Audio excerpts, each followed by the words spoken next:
నీ వల్ల అయితే సమస్తమును నమ్మువానికి సమస్తమును సాధ్యమే. అంటే నీకు సమస్తము సాధ్యము కావాలంటే మన చేతిలోనే ఉంది, అవునా కదా? ఎందుకంటే మన జీవితాల్లో ఏవైనా నెరవేర్చబడట్లేదంటే మనం పూర్తి నమ్మకాన్ని కలిగి లేమనే అర్థము. కాబట్టి ఈ లోకంలో చాలా మంది క్రైస్తవులుగా పిలువబడేవారు, క్రైస్తవులుగా అయిన వారు నమ్మట్లేదంటే అతిశయోక్తి కాదు. ఎందుకంటే ఈ లోకంలో వాళ్ళకు ఉద్యోగం కల్పించటి వాళ్ళ మేనేజర్ని అయితే పూర్తి స్థాయిలో నమ్ముతారు, వాళ్ళ పని కల్పించటి వాళ్ళ యజమాని అయితే పూర్తి స్థాయిలో నమ్ముతారు, వారికి కూలి పని కల్పించటి రైతునైతే పూర్తి స్థాయిలో నమ్ముతారు. కానీ వీళ్ళందరికంటే శ్రేష్ఠుడు పరలోకంలోను భూమి మీదను భూమి కింద ఉన్నటువంటి పాతాళంలోను సర్వాధికారి అయినటువంటి దేవుని మాత్రం నమ్మరు. నమ్మినా కూడా పూర్తి స్థాయిలో నమ్మరు.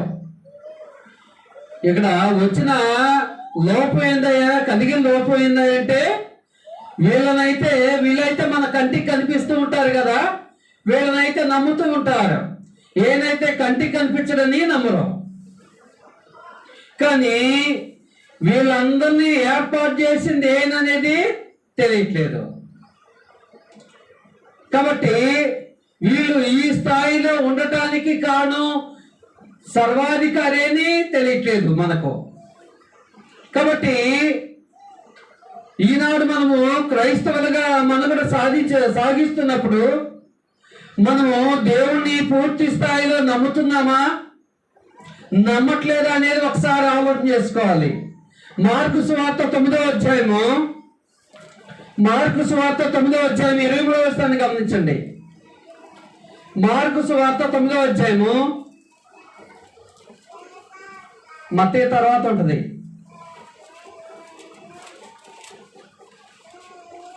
తొమ్మిది 23.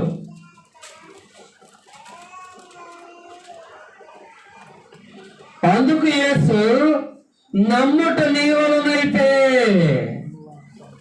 ఏంటంట, నమ్ముట నీ వలనైతే నమ్మువానికి సమస్తమును ఎవరికి సాధ్యం అంట. అంటే నా జీవితంలో ఏది జరగాలన్నా కూడా ముందుగా నేనేం చేయాలి, దేవుణ్ణి ఏమని నమ్మాలి, నాకు ఆయన దయచేస్తాడు ఖచ్చితంగా నేను నమ్మాలి, అవునా? ఎందుకంటే ఎవరైనా మనకు ఏదైనా ఇప్పిస్తామంటే వాళ్ళ మాట మీద మనకు బాగా నమ్మకం ఉంటుంది. ఎందుకంటే ఆ వ్యక్తి అంటే మనకు చాలా ఇష్టం, చాలా నమ్మకస్తుడండి, ఆయన మాట చెప్పిండంటే తప్పోడండి, ఇలాగుంటుంది మన పరిస్థితి. కానీ దేవాతి దేవుని మాత్రము మనము ఏ స్థాయిలో విశ్వసిస్తున్నాము, నమ్మకాన్ని కలిగి ఉన్నాము అనేది అది ఒకసారి ఆలోచన చేసుకోవాలి. మరొకసారి చదువుతాము 23వ వచనము. అందుకు యేసు నమ్ముట నీ వలనైతే.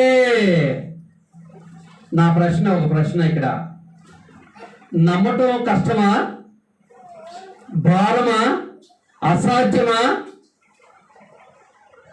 ఏమండి, నమ్మటం అనేది అసాధ్యమా, అది భారమా, చేయలేని పనా, లేదంటే ధనంతో కూడినటువంటి పనా? నమ్మకం అనేది మనం దాని కొరకు ఏమైనా ఖర్చు చేయాలా, అవునా కదా? ఈ లోకంలో ఖర్చు చేసే వారి కొరకు, పెట్టుబడులు పెట్టే వారి కొరకు అయితే బాగానే నమ్ముతున్నాం. కానీ పెట్టుబడి లేకుండా ఆయన చేసేటి అనేక గొప్ప కార్యాలు, భూమి పుట్టినది మొదలుకొని ఎప్పటి వరకు అనేక కార్యాలు మన కళ్ళతో చూస్తున్నాము, చెవులతో వింటున్నాము, అయినా సరే పూర్తి నమ్మకాన్ని కలిగి ఉండలేదు. అదే ఎబ్రీ పత్రిక 11వ అధ్యాయము 6వ వచనము 2వ భాగంలో అంటున్నాడు చూడండి. ఎబ్రీ పత్రిక 11వ అధ్యాయము 6వ రెండో పాటలో అంటున్నాడు, దేవుని యొద్దకు వచ్చేవాడు ఆయన ఉన్నాడని. ఏంటంట? దేవుని యొద్దకు వచ్చేవాడు ఆయన ఉన్నాడని, తను వెనుక వారికి ఫలము దయచేయవాడని. నమ్మాలా నమ్మొద్దా? నమ్మవల్లు కదా. మరి ఈనాడు మనం నమ్ముతున్నామా? దేవుని యొద్దకైతే వస్తున్నాం, ఫలము దయచేస్తాడని నమ్ముతున్నామా? మనకు కానీ మన కుటుంబ సభ్యులు ఎవరికైనా సరే ఆయన ఫలము దయచేస్తాడు, మన కోరికను సిద్ధింపజేస్తాడు అని ఎంత మట్టుకు నమ్ముతున్నాము? ఎంత మట్టుకు నమ్ముతున్నామండి? ఎంత మట్టుకంటే చాలా మట్టుకు నమ్మట్లేదు.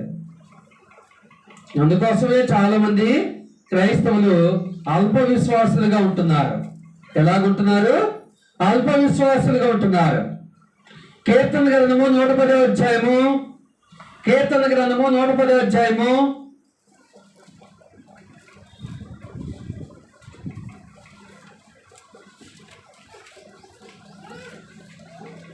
4వ వచనము.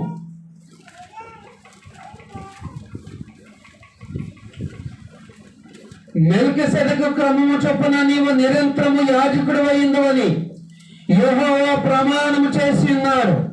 ఆయన మాట తప్పని వాడు. ఆయన ఎవరంట? ఎవరిని గురించి మాట్లాడుతుంది ఈ లేఖనము? ఎవరిని గురించి మాట్లాడుతుందండి? క్రీస్తు ప్రభుని గురించి. అనే కదా, క్రీస్తు ప్రభు ఎవరు? నిరంతరము యాజకుడై ఉన్నాడు. కాబట్టి యెహోవా ప్రమాణం చేసి ఉన్నాడు, ఆయన మాట తప్పని వాడు. ఆయన ఎవరు? మాట తప్పని వాడు. మాట తప్పేది మనమే, మాట తప్పేది మనమే. ఎందుకంటే ఆయనను సరైన రీతిలో నమ్మక, ఆయన సరైన రీతిలో విశ్వసించగా, ఆయనకు సరైన రీతిలో లోబడక, ఆయన సరైన రీతిలో విధేయత చూపక, వినయం చూపక,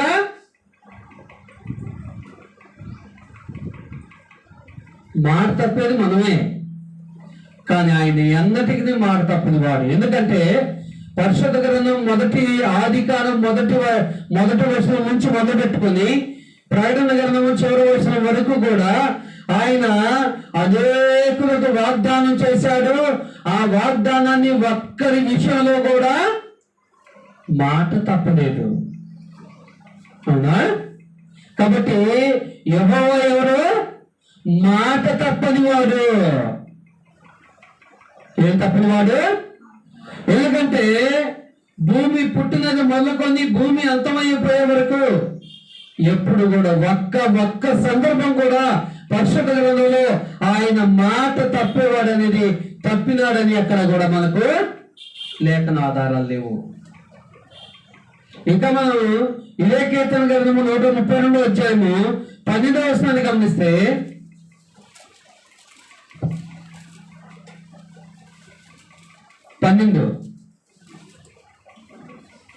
యెహోవా సత్య ప్రమాణము దావీదుతో చేసెను, ఆయన మాట తప్పని వాడు. ఏంటంట? యెహోవా సత్య ప్రమాణము ఎవరితో చేశాడు? దావీదుతో చేశాడు. మాట తప్పాడా? మోషేతో చేశాడు. నీవు వెళ్ళు, నీకు నేను తోడుగా ఉంటానన్నాడు. మోషేతో చెప్పినప్పుడు మాట తప్పాడా?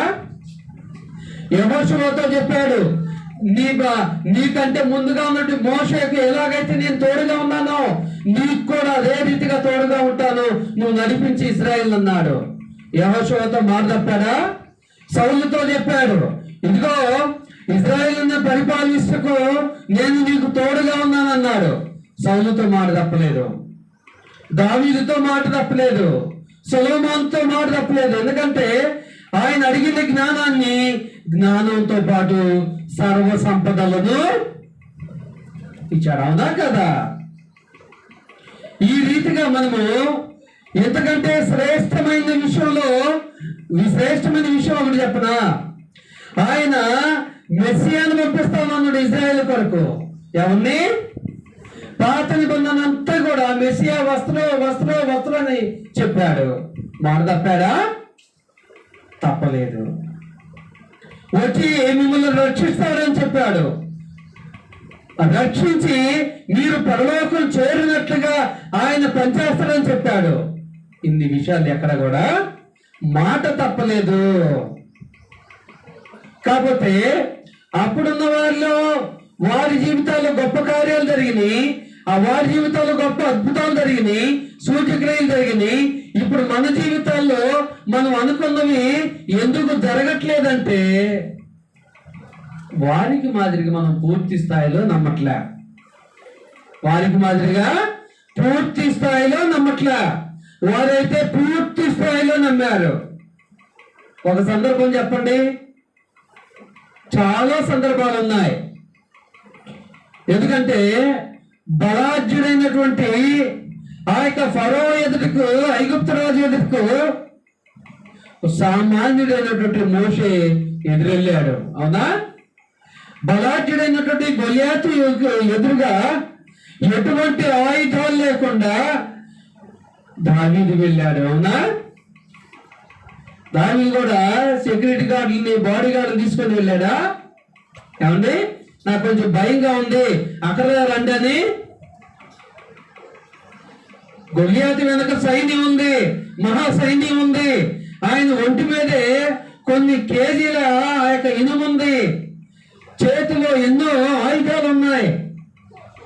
అయినా సరే దేవుణ్ణి నమ్మాడు. దేవుణ్ణి నమ్మి ఏమన్నాడు? యుద్ధము యెహోవాదే. యుద్ధం ఎవరిదన్నాడు? యెహోవాదే. కాకపోతే అప్పుడు వాళ్ళైతే బాగానే నమ్మారు, బాగానే ఉంది. ఇప్పుడు మనలో ఉన్న లోటు ఏంటి, సమస్య ఏంటంటే మనం నమ్మలేకపోతున్నాం.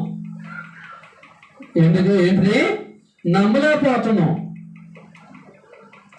ఇంకా ఇదే కీర్తన గ్రంథము 146 అధ్యాయము 6వ వచనాన్ని గమనించండి.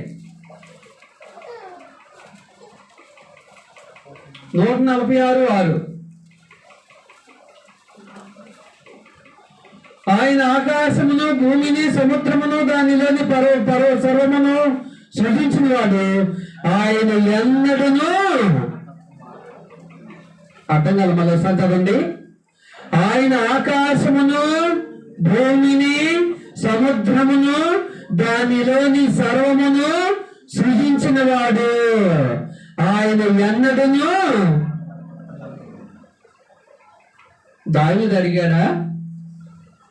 ఇదిగో నువ్వు నన్ను రక్షిస్తావో, యుద్ధంలో నన్ను గెలిపిస్తావో గెలిపివో ఒక శాంపిల్ చూపి అన్నాడా? ఈనాడు మనం అడుగుతున్నాం, శాంపిల్ చూపి దేవా, ఒక మాదిరి చూపి, నేను నమ్ముతా, నేను విశ్వసిస్తా అంటున్నాం. అవునా?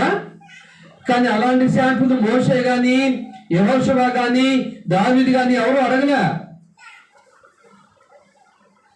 ఆయన ఎన్నడూ కూడా మాట తప్పని వాడంట. ఎన్నడూ కూడా మాట తప్పని వాడు. ఇంకా ఈ మేనేజర్ అన్న శాలరీ పెంచుతానని మాట తప్పుతాడు అనేక సందర్భాల్లో. యజమాని అన్న కూలి పెంచుతానని అనేక సందర్భాల్లో మాట తప్పుండొచ్చు. ఈ రైతు కూడా నీ కూలి పెంచుతానని అనేక సందర్భాల్లో మాట తప్పుండొచ్చు. కానీ దేవాది దేవుడు సర్వాధికారి మాత్రము ఎన్నడూ కూడా మాట తప్పని వాడు.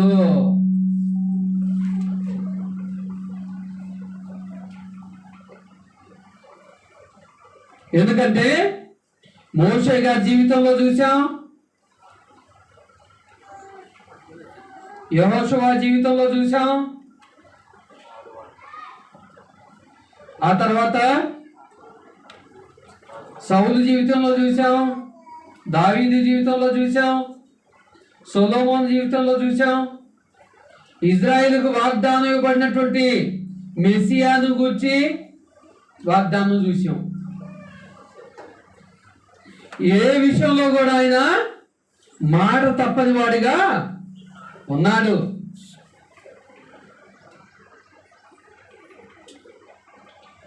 అయితే దేవుడు మనం ఏమి నమ్మాలి, ఏమని నమ్మాలి? ఏమని నమ్మాలండి? దేవుడు నిన్ను స్వస్థపరచాలన్నా, నీ ప్రతి అవసరాన్ని తీర్చాలన్నా, నీ కుటుంబంలో ఆర్థిక ఇబ్బందులు తీర్చాలన్నా, నీ కుటుంబంలో నువ్వు ఏం కోరుకుంటున్నావో వాటిని తీర్చాలన్నా నువ్వేం చేయాలి? ఏం చేయాలండి? ఆయన యందు నమ్మకము లేదా విశ్వాసం.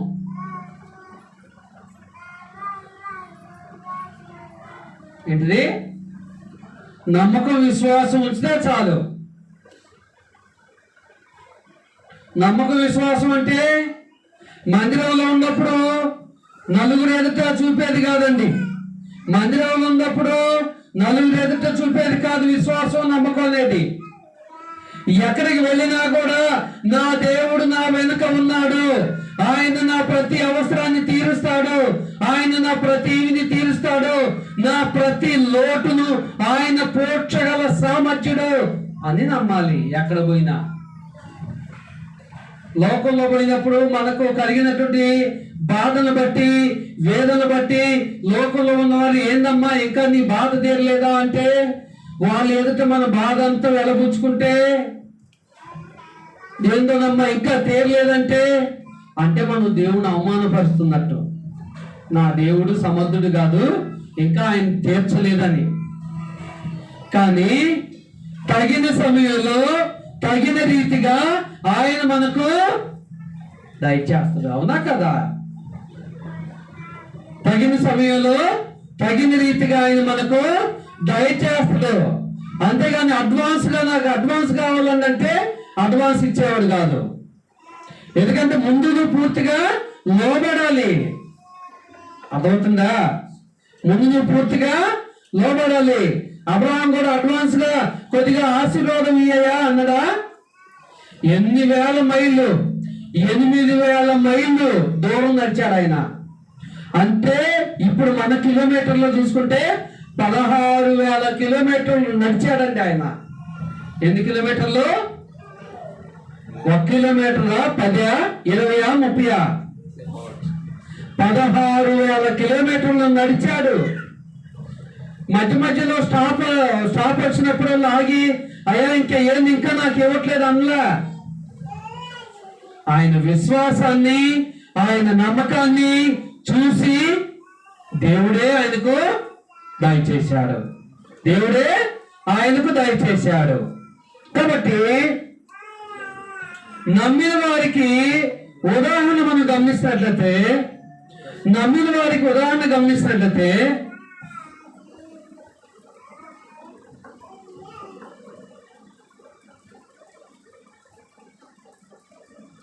మనం గమనించే అంశం ఏంది? నమ్ముట నీ వల్ల అయితే సమస్తము. నమ్మిన వారికి ఉదాహరణ మనం గమనిద్దాము. 12 సంవత్సరాల నుంచి రక్తస్రావం గల స్త్రీ నమ్మిందా నమ్మలేదా?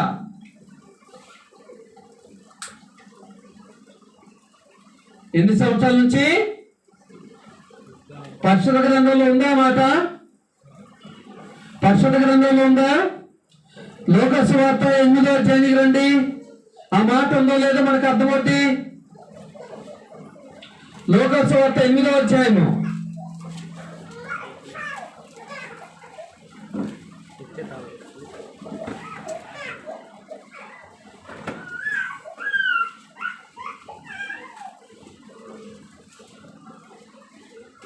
లోకాసు వార్త 8వ అధ్యాయము 43వ వచనం నుంచి. అప్పుడు 12 ఏళ్ల నుండి రక్తస్రావం గల ఒక స్త్రీ ఎవని చేతనో స్వస్థత నందనిదై ఆయన వెనుకకు వచ్చి ఆయన వస్త్రపు చెంగు ముట్టెను. వెంటనే ఆమె రక్తస్రావం నిలిచిపోయేను. ఏమన్నట్టు? వెంటనే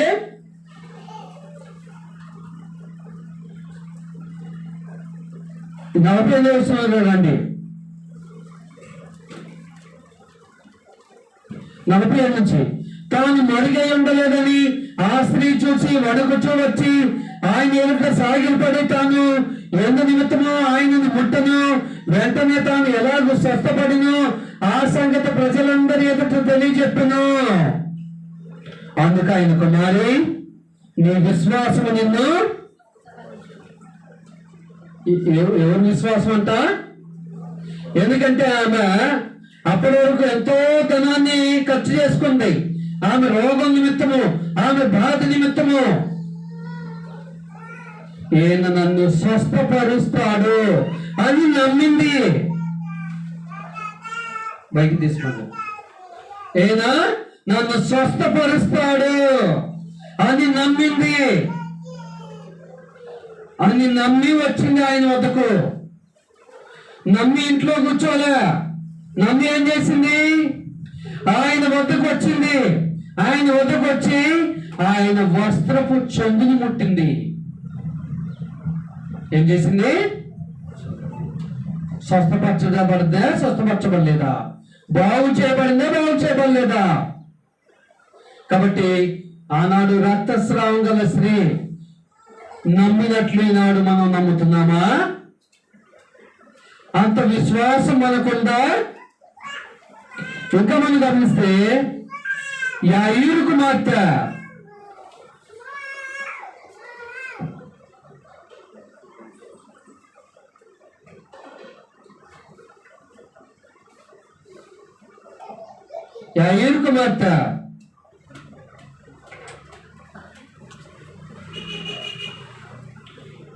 ఇదే ఒక చోట 8వ అధ్యాయము 50 నుంచి 54 వచనాలు.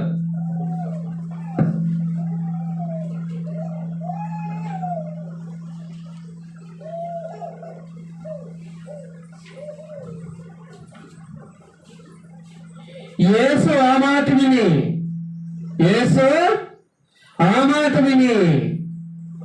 49వ వచనం చూడండి, ఏ మాట విన్నాడో. ఆయన ఇంకనూ మాట్లాడుచుండగా సమాజ మందిరపు అధికారి ఇంట నుండి ఒకడు వచ్చి, నీ కుమార్తె చనిపోయినది, బోధకుని శ్రమ పెట్టవద్దని అతనితో చెప్పాను. ఎవరు? సమాజ మందిరపు అధికారి ఇంట నుండి ఒకడు వచ్చి ఏం చెప్పాడు? నీ కుమార్తె చనిపోయినది, బోధకుని శ్రమ పెట్టవద్దని అతనితో చెప్పాను. యేసు ఆ మాట విని, భయపడవద్దు, నమ్మిక మాత్రం ఉంచము. ఏమంటాలంట? అధికారి ఆస్తి మొత్తం కోరిండా? ఐశ్వర్యాన్ని కోరిండా? ఏదో నీకు వెనక సైన్యం ఉండగా నాకు ఆ సైన్యాన్ని ఇవ్వన్నదా? ఇవాళ ఏం కోరుతుండో? ఆనాడు ఏం కోరిండు, ఈనాడు ఏం కోరుతుండో? మరి ఎందుకని మనము నమ్మకించలేకపోతున్నాం? ఎందుకు పూర్తి స్థాయిలో నమ్మలేకపోతున్నాం అనేది ఒకసారి మనం ప్రశ్నించుకోవాలి. నమ్మిక మాత్రం ఉంచము. ఆమె స్వస్థపరచబడదని అతనితో చెప్పి ఆమెను స్వస్థపరిచాడు. చనిపోయిన ఆమెను తిరిగి బ్రతికించాడు. ఇంటికి వచ్చినప్పుడు పేతురు, యోహాను, యాకోబు అని వారిని, ఆ చిన్నదాన్ని, తల్లిదండ్రులను తప్ప మరెవరిని ఆయన లోపలికి రానీయలేదు. అందరూ ఆమె నిమిత్తమై ఏడ్చుచు రొమ్ము కొట్టుకొనుచుండగా ఆయన వారితో, ఏడవవద్దు, ఆమె నిద్రించున్నదే గాని చనిపోలేదని చెప్పాను. ఆమె చనిపోయినని వారెరిగి ఆయనను అపహసించిరి. అక్కడ ఉన్న వాళ్ళందరూ ఏంది?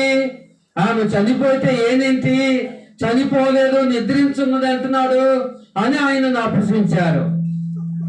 ఏదుకున్నటువంటి గొప్ప అధికారము, గొప్ప శక్తి వాళ్ళకి తెలియదు కదా. తెలియని వాళ్ళు అపహసించారు. నమ్మి మనం కూడా అపహసిస్తున్నాం ఆయన్ని, పూర్తి స్థాయిలో నమ్మకుండా.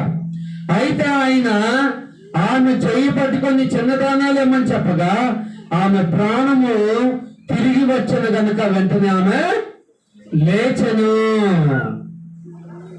అవునా? కాబట్టి ఇప్పుడు ఈ సహోదరి సోదరులారా, చనిపోయినటువంటి యాయీరు కుమార్తెను దేవుడు లేపాడు. ఆ అధికారితో ఏమన్నాడు? నువ్వు నమ్మిక మాత్రం ఉంచుము, చాలిక ఏముంచు, నమ్మిక మాత్రం ఉంచము. ఇంకా పేతురు అతన్ని కూడా స్వస్థపరిచాడు. ఇదే లూకాసు వార్త 4వ అధ్యాయము 38వ వచనాన్ని గమనించండి.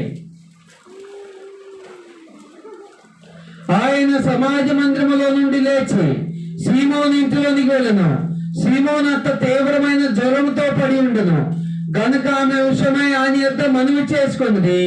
ఆయన ఆమె చెంతను నిలబడి జ్వరమును గద్దింపగానే అది ఆమెను విడిచెను. వెంటనే ఆమె లేచి వారికి ఉపచారము చేయసాగిను. లోకంలో సామెత ఉంటుంది, నవ్విన నాపుచేనే పండిత్ అంటారు. అంటే ఆ భూమి పండినట్లుగా చేసేది దేవుడే. గత గురువారం గురుకుడికలు చదువుకున్నాం. సంతు లేని దానిని ఎలా చేస్తారంటే ఆయన సంతు లేని దాన్ని, అంటే బిడ్డలేని స్త్రీని కూడా తల్లిగా చేయగల సమర్థుడు ఆయన. అనేకులను చేశాడు. ఆయన సమర్థతను, ఆయన సామర్థ్యాన్ని మనం తక్కువ అంచనా వేస్తే మనం పూర్తి స్థాయిలో నమ్మట్లేదని అర్థం. పూర్తి స్థాయిలో నమ్మట్లేదని అర్థము. ఆయన ఇవ్వలేని సమర్థుడేమో, లేట్ చేస్తున్నాడంటే ఆయన ఇవ్వడేమో, ఆయన చేయలేడేమో, ఆయన చేయడేమో అనే భయాన్ని కలిగి ఉంటున్నాం మనం. ఇంకా మనం గమనిస్తే పక్షవాయువు గలవాన్ని స్వస్థపరిచాడు. ఇదే 5వ అధ్యాయము 18వ వచనం నుంచి. ఎవరిని? ఇదిగో కొందరు మనుషులు పక్షవాయువు గల ఒక మనుషుని మంచం మీద మోసుకొని వాడిని లోపలికి తెచ్చి ఆయన ఎదుట ఉంచుటకు ప్రయత్నం చేశారు. కానీ జనులు గుంపు కూడి ఉన్నటువంటి వాడిని లోపలికి తెచ్చుటకు వల్లపడకపోయింది కనుక ఏం చేశారు? వాళ్ళ ఇంటికి తీసుకొని మోసుకొని పోయారా? ఆడబోతం లేని జనంలో అనుకున్నారా? ఏమండి, వాళ్ళకి ఎంత నమ్మకం చూసారా? ఇక్కడ మోసుకొచ్చిన నలుగురికి, ఆ మంచంలో ఉన్న వ్యక్తికి కూడా ఎంత నమ్మకం చూసారా? ఆయన ఖచ్చితంగా స్వస్థపరుస్తాడు, ఆయన ఖచ్చితంగా బాగు చేస్తాడు. ఏం చేశారు చూడండి, నమ్ముకోండి. వాణిని లోపలికి తెచ్చి ఆయన ఎదుట ఉంచుటకు ప్రయత్నం చేశారు. కానీ జనులు గుంపు కూడి ఉండినందున వాణిని లోపలికి తెచ్చుటకు వల్లపడకపోయింది కనుక ఇంటి మీదకెక్కి పెంకులు విప్పి మంచముతో కూడా యేసు ఎదుట వారి మధ్యను వాణిని దించిడి. ఏం చేశారండి? అంత ప్రయత్నం ఏం చేద్దాంలేండి, అవునా? ఇస్తే ఆయన ఎత్తనగా నేనెందుకు ప్రయత్నం చేయాలి, నేనెందుకు ప్రయాసపడాలి? ఆయన నమ్ముకోమన్నదిగా, నమ్ముకుంటే ఎత్తానందగా అని చాలా మంది అనుకుంటా ఉంటారు. వచ్చే ప్రతి అవకాశాన్ని సద్వినియోగం చేసుకోవాలి. దేవుడు కల్పించే ప్రతి ఏర్పాటును లక్ష్య పెట్టాలి, గుర్తెరగాలి. దాని ద్వారా దేవుడు కలుగు చేస్తున్నాడేమో, నా బాధను తీరుస్తాడేమో అని నమ్మాలి. అంతేగాని ఎక్కడ దాకా వచ్చాగా ఇంకా ఏమి, ఇంకా ఎందుకు ముందడుగు వేయాలి, దేవుడు సహాయం చేయడా, ఎంత దాకా వచ్చినా కూడా నేను అనుకోకూడదండి. నిజంగా అనుకుంటే పక్షవాయువు గలవాడు బాగుపడేవాడేనా? ఏమండి, అక్కడ వాళ్ళు అక్కడికి ఎలాగొచ్చాడు? మంచం మీద తీసుకొచ్చారు నలుగురు మోసుకొని. అక్కడేమో జనులు బాగా గుంపుగా కూడి ఉన్నారు. గుంపుగా కూడి ఉన్నప్పుడు ఈ గుంపులో మనం ఎవరు మోసపోతుండే, ఇప్పటికే మోసుకొచ్చి భుజాలు అరిగిపోయింది అనుకున్నారా? మన సహోదరుడు అంటున్నారు, ఏముందండి ఎన్నోసార్లు ప్రార్థిస్తున్నాం కానీ దేవుడు మా మొరాలకించట్లేదండి. దేవుడు మా వైపు తిరగట్లేదు అంటున్నారు. తిరుగుతురా? తిరుగుతా తిరగడండి. ఈ భూమి మీద తాను ఎందరినైతే సృజించాడో, తనను ఎందరైతే ప్రార్థిస్తున్నారో వారందరి మనను ఒకే సమయంలో వినగల సమర్థుడైన, ఒకే సమయంలో వినగల సమర్థుడైన. కాకపోతే ఆయన వినినట్లుగా మనం దీన మనస్సుతో నమ్మకంతో ప్రార్థించట్లేదు. ఏంటంటే ఆయన వినినట్లుగా, ఏంటంటే ఆయన వినినట్లుగా మనం ప్రార్థించట్లే. ఆయన మనకు ఫలము దయచేయనట్లుగా నమ్మకంతో ఉంట్లే. అక్కడ వస్తాం కోపం. ఇంకా యోహాను సువార్త 11వ అధ్యాయము 39వ వచనం నుంచి గమనిస్తే, చనిపోయి 3 దినాలు అవుతుంది లాజరు. అవునా? ఆ లాజరుని లేపాడా లేపలేదా?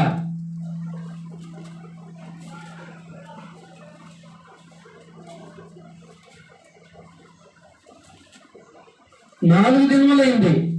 39 చూడండి. యేసు రాయి తీసివేయడని చెప్పగా చనిపోయిన వారి సహోదరైన మార్త, ప్రభువా, అతను చనిపోయి 4 దినములైనది కనుక ఎప్పటికి నీ వాసన కొట్టదని ఆయనతో చెప్పాను. ఆయనతో అనేక సందర్భాల్లో ఉన్నది మార్త. ఏందో అప్పుడున్న మార్తలు అలాగే చేశారు, ఇప్పుడున్న వాళ్ళు కూడా అలాగే చేస్తున్నారు, విశ్వాసం లేకుండా.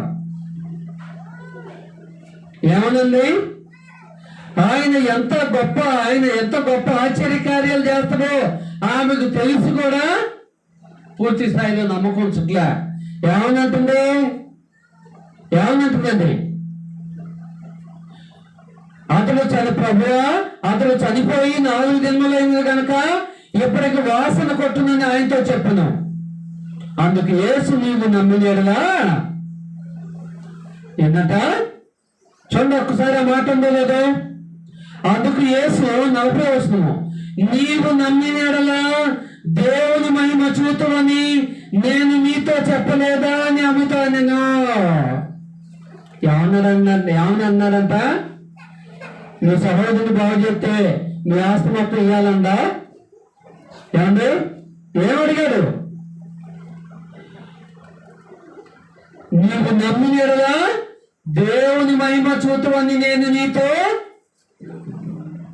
చెప్పలేదా అని ఆమెతో అన్నా. అంతగా వాడు ఆ రాయి తీసివేసి యేసు కన్నుల పైకెత్తి, తండ్రి, నీవు నా మనవి వినన్నా నీకు కృతజ్ఞతాస్తుతులు చెల్లించున్నాను. అవునా? కాబట్టి ప్రియదేవుని పిల్లరా,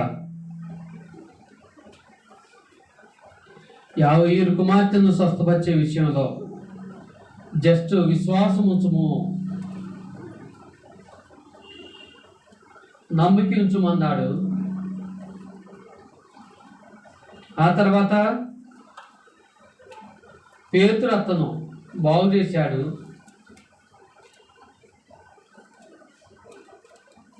ఆ తర్వాత పక్షవాయు గలవాన్ని బాగు చేశాడు. ఆ తర్వాత చనిపోయి 4 దినాలు గడిచినట్టు లాజర్ను లేపాడు. ఈ కార్యాలన్నీ కూడా కేవలము వాళ్ళను నమ్మికుంచమన్నాడు. నమ్మకము, విశ్వాసం మీదే జరిగిన ఈ కార్యాలన్నీ కూడా. నమ్మకము. ఇప్పుడు మనం ఏం చేయాలి? మన జీవితాల్లో కూడా ఏ కార్యాలు జరగాలని మనం ఏం చేయాలి? ఏం చేయాలండి?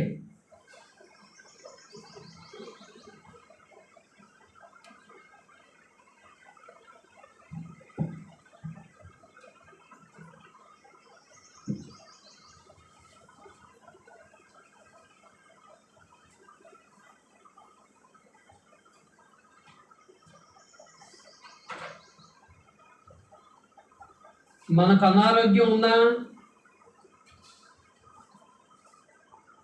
ఆర్థిక ఇబ్బందులున్నా,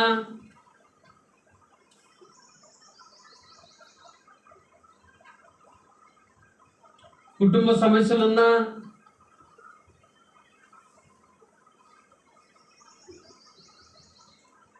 మన బిడ్డల అవసరాల కొరకైనా, వీటన్నిటి కొరకు మనం కూడా ఏముంచాలి? ఇవన్నీ కూడా ఆయన తీరుస్తాడు, నెరవేరుస్తాడు అనే నమ్మకము మనం కలిగి ఉండాలి. అర్థమవుతుందండి?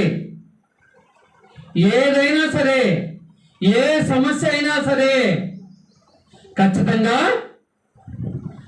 ఆనాడు ఏ రీతికైతే వారి జీవితాల్లో దేవుడు మనకు వారికి స్వస్థతను అనుగ్రహించాడు, వారి కుటుంబ అవసరాలు తీర్చాడు, వారి ఆర్థిక ఇబ్బందులు తీర్చాడు, ఆయనను అనుసరించే వారి అందరి జీవితాల్లో అలాగే ఆయన చేస్తాడనే విశ్వాసము, నమ్మకము మనం కలిగి ఉండాలి.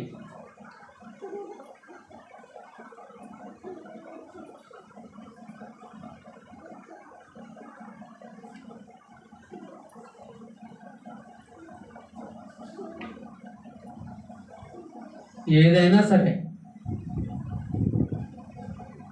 కాబట్టి దేవుడు నీ జీవితాల్లో ఇవన్నీ చేయాలంటే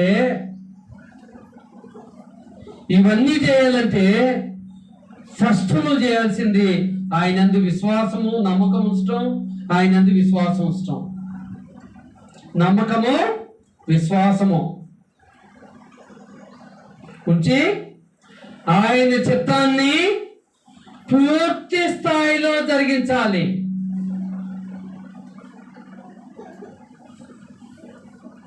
పూర్తి స్థాయిలో అంటే అర్థం కాదు నాకు. పూర్తి స్థాయిలో అంటే కొరత లేకుండా, కొరత అనేది లేకుండా ఆయన 100% పూర్తి స్థాయిలో జరిగించమంటున్నాడు. వీటన్నిటిని మనం అడిగే ముందు మనం ఏం ఆలోచన చేసుకోవాలి? ముందుగా ఆయన చిత్తాన్ని, ఆయన ఇష్టాన్ని నేను 100% నిర్వహిస్తున్నానా అని ముందు ఆలోచించుకొని ఇవన్నీ అడగాలి. ఒకవేళ 100% నువ్వు జరిగిస్తున్నావు అనుకోండి, ఇవన్నీ ఆటోమేటిక్గా జరిగిపోతాయి నీ జీవితంలో. అయితే ప్రసంగి గ్రంథం ద్వారా దేవుడు ఒక మాటను సొలొమోను గారి ద్వారా దేవుడు తెలియజేస్తున్నాడు. ప్రతి దానికి ఒక సమయము ఏంటంట? ప్రతి దానికి ఒక సమయం ఉంది. పుట్టుటకు, చచ్చుటకు, లేచుటకు, తిరుగుటకు, దేనికైనా. ఇక అర్థమైందండి? ఆ సమయం రాకమునుపు, ఇప్పుడు ఒక ట్రైను, దానికి ఒక టైం ఉంటుంది, అవునా? ఫ్లైట్కి ఒక టైం ఉంటుంది, బస్కి ఒక టైం ఉంటుంది. నువ్వేదో 3 గంటలు 4 గంటలు ముందు పోయి ట్రైన్ ఇంకా రావట్లేదు, ఫ్లైట్ ఇంకా రావట్లేదు, బస్సు ఇంకా రావట్లేదని వెన్ను తిరిగి వస్తే తప్పు నీదైంది, వచ్చేదాంది కాదు. ఎందుకంటే దానికి ఒక టైం ఉంది, అవునా? అలాగే దేవుడు కూడా మన జీవితాల్లో ఏ కార్యాలు జరగాలన్నా ఆయన ఒక టైంను నిర్ణయిస్తాడు, ఆయన ఒక సమయాన్ని నిర్దేశిస్తాడు. ఆ సమయం వరకు మనం ఓపికతో వేచి చూడాల్సిందే. దీంతో అంతేగాని పౌరుషాన్ని పోయి ఆయన నాకు చేయట్లేదని ఆయన మీద మనం విరోధంగా చేయడం లేదు కదా. ఎందుకంటే సర్వాధికారి ఆయన కదా.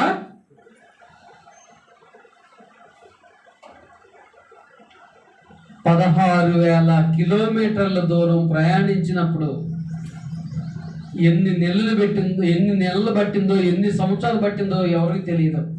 దేవుడు రాయించలేదు. కానీ అన్ని సంవత్సరాలు, నెలలు ఆయన ఎంత నిరీక్షణ కలిగి ఉన్నాడో అర్థం చేసుకోండి ఒకసారి.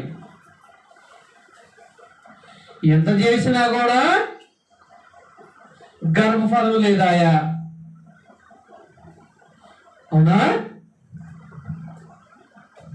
కానీ 25 సంవత్సరాలు నిరీక్షించిండు అబ్రహాం గారు. ఎన్ని సంవత్సరాలండి? 75వ సంవత్సరం అప్పుడు దేవుడు ఆయనకు వాగ్దానం ఇచ్చిండు. 25 సంవత్సరాలు గడిచిపోయినాయి. ఆయనకు 100వ సంవత్సరం వచ్చినప్పుడు ఆ కుమారుడు పుట్టాడు, ఇసాకు. ఆమెకేమో 99వ సంవత్సరం. ఎవరికి? శారైకి.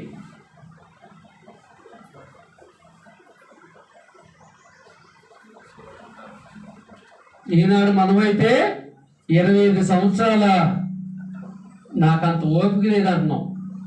ఎందుకంటే మొత్తం డిజిటలైజ్డ్గా అయిపోయింది కదా, డిజిటల్ యుగం కదా ఇది, అంతా కూడా రెడీమేడ్ యుగం కదా, రెడీమేడ్గా కావాలని కోరుకుంటున్నాం. ఇప్పుడు కాలం రెడీమేడ్ అవ్వచ్చు, కానీ దేవుని అభిప్రాయం అయితే రెడీమేడ్ కాలేదండి. అర్థమైందా? ఆయన నీ జీవితం ఎప్పుడైతే ఇవ్వాలనుకుంటాడో అప్పుడే ఇస్తాడు.